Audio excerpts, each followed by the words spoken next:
This morning I met with the security department, with the final medical meeting yesterday, the final security meeting today, and then this meeting with you all. And those markers all signal that it's getting close. So I'm excited about that. I always like to start by applauding the efforts of our group.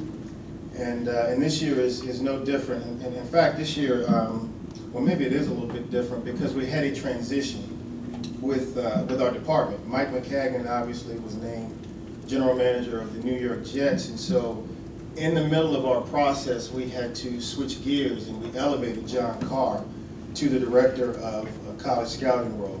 And John, leading the department, has done an outstanding job in that transition.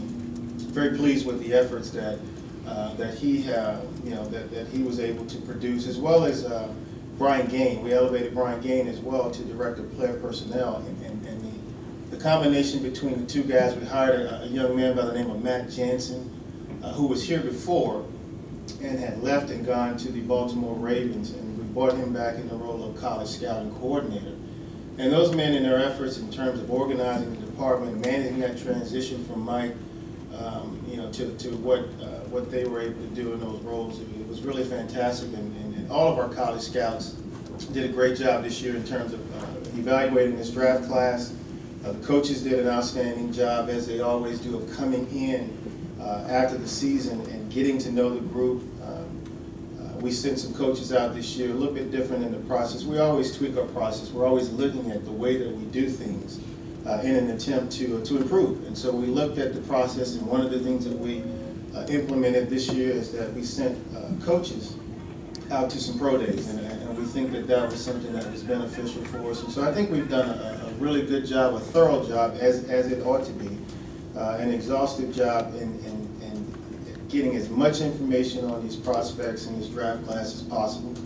I think we've got a really good feel for how we feel about them and where they rank and how they're valued, and I like our board and I like our process. And so, as I stated, I'm excited. I'm ready to go, and Thursday can't get here quick enough. And with that, I will take your questions. Rick, last year was Bill's first year, and it was a new process. How have things changed with you and him in terms of him maybe relaying his message, even sharper to you, and you kind of leading in that way as well? Well, it's been really good. I mean, we're exponentially better. I don't know how you value that, but just from the standpoint of familiarity and understanding what we are looking for as a scouting department relative to that communication with the coaches, and so that's been much better this year. I think we have done a better job of articulating our vision for each of these players. And so we've got an idea of what the player will do when he comes into our group.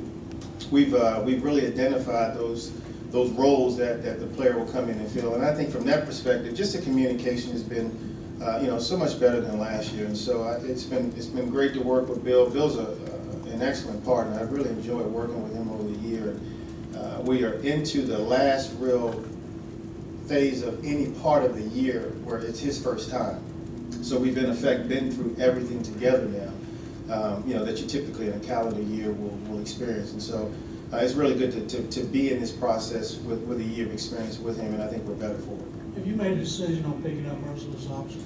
You know what, John, we're having those conversations, and we're still contemplating that. What I will tell you about Whitney is this. Whitney is very similarly to two players that you saw us address in free agency, whether we were talking about the first rounder with Kareem or a seventh rounder with Derek Newton. These are young players that we feel like are still on the rise, that are getting better, that have a role on our football team, that are good teammates, that work hard, that we see their level of play continuing to ascend.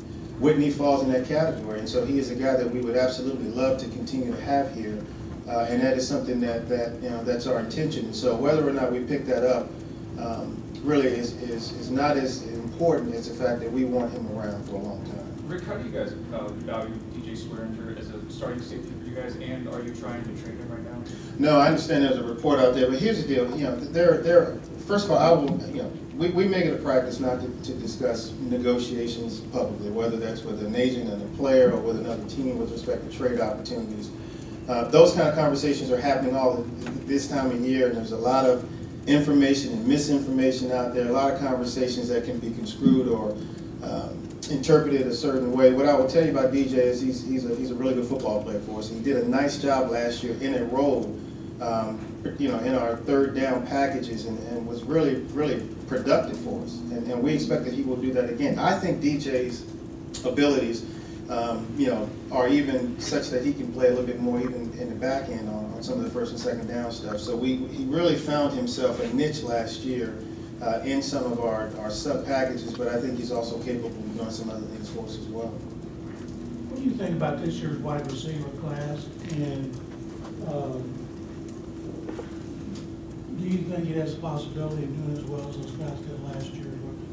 Well, I know it's a lot of the talk. It's a good class, John. There's several receivers, and they're all different kinds. There's whatever your flavor is. I think you can pretty much find it in this draft. Whether you're talking about the big, tall, long guys that can run, or the shorter, smaller, quick guys, or the slot guys, or so there's a lot of different types of receivers in this draft class that are good and productive, and whether or not how they compare to last year's group, we'll see once they get into this league. But it's a good group of players. Rick, if you were in the first round, there's a couple of guys that you identified that you like, you're both there. How difficult is it as part of the process of making a call when the time comes, if there's two guys that you really like? Well, first of all, anytime you're on the clock and you have multiple players that you like, it's a good situation to be in, because it allows you the opportunity and affords you the opportunity to maybe move back if you've got multiple players up there.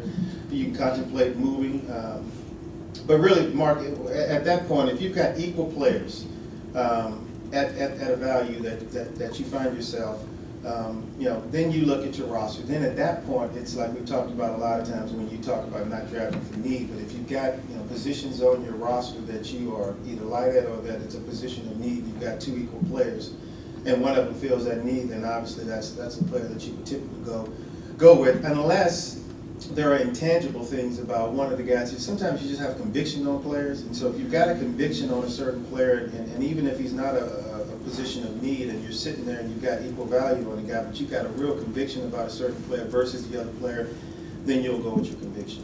Current climate in the NFL for players off the field issues, when something happens like Shane Ray, does that cause you to go back and look more thorough, or do you already know everything you need to know? Well, in most cases, what your opinion about these men are not going to change in the next couple days. However, you are always, until the draft starts, still assessing information and gathering information. And so, when incidents like what's happened over the last couple of days with that young man occur, I don't know that they dramatically change your opinion about him, but it's certainly another piece of information that needs to be and should be considered. You talked about meeting with the medical staff this morning, and I know it's kind of unusual that in most medical situations, patients are encouraged to say things, and players are in a situation where they may not want to be as forthcoming about their injury history and background. What level of comfort do you have going into the draft that you like the information that you have on the medicals, and how much risk are you willing to take on individual players? Does it depend on the type of player or the type of injury, or what is your thinking of that? Well, first of all, I've got as much confidence, a degree of confidence that I could potentially have in our medical staff. It starts with Jeff Kaplan, our head athletic trainer, our director of sports medicine, and Walt Lowe, our head doctor.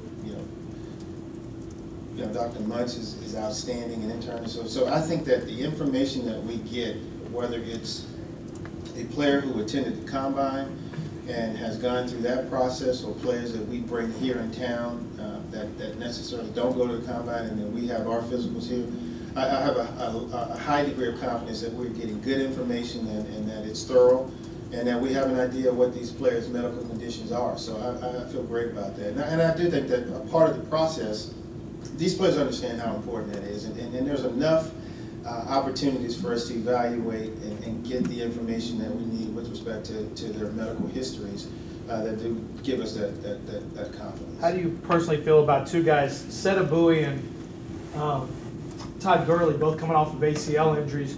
You guys have had issues with guys with knees, Brennan Williams and Jadeveon. We know what happened there. Does that make you more nervous about guys like that, or do you feel like the way that rehab's working now, that you're not as worried about ACL injuries, certainly with the tackle, but with a running back as well. Well, I mean, I don't at this point like to talk too much about individual players, Lance, you know that, but from the standpoint of just generally speaking, ACL surgeries are pretty routine, you know, these days, and so certainly there are examples of guys who have come back and played at high levels. A lot of times, one of the things that goes into the evaluation process is a lot of times, you know, just depending on where a guy is in his rehab process, guys don't get back from ACLs for another, you know, for a year and plus. So you may not see the same caliber player a year out from the surgery, but then 2 years out from the surgery, he may be back to, or even better than he was before. There are instances where guys come back and they're playing at high levels that first year. So it varies. It varies from case to case. Certainly I don't let one instance affect another instance. You've got to look at them independently. And I think, you know, if you do that, you look at them independently and you evaluate the information in that particular case, it gives you an opportunity to make a good decision. Rick, speaking of injuries, a year ago it was #1 pick in Clowney. Where do things stand with him right now in terms of progress? And do you still think he could be ready for training camp / week 1? Yeah, and I'll let Bill really handle the injury updates. But yeah, everything that I've seen, Brian, this offseason, I've been encouraged and impressed with. He's doing well. All the reports that I've gotten are very positive. And yes, we expect that he will be a major contributor to our football team this year. Did you feel like tackle, getting Derek Newton back, locks up your safety? Did you feel good on your tackles, where your tackles are now once you re-signed Derek? Yeah, I think I've said a lot of times that two positions you can never have too many corners and tackles, you know, because it's just the way that this league is. But I feel really good about, you know, having him back in the fold. I think when you go back and look at the tape, Derek played at a high level last year. And in addition to his play out on the edge, you know, we had some injury inside, and he went inside and played guard. And really that versatility was something that was, you know, that was really good to see. Not real sure that he could do that, but he was able to go in and function and really play at a high level inside as well. So that was an important thing for us, and I was happy that we were able to get him back. Again, another young player, another ascending young player that we get to keep. And that's what this weekend's about. This weekend is about identifying players in this draft that we think have a role and we've got a vision for them. And understanding that that's the way that we will build this roster and build a championship team is about having success, you know, Thursday, Friday, and Saturday, and then those guys becoming the players that we think that they can become, and then you keep those guys around, and that gives you a chance to have some depth on your roster as well as success. Rick,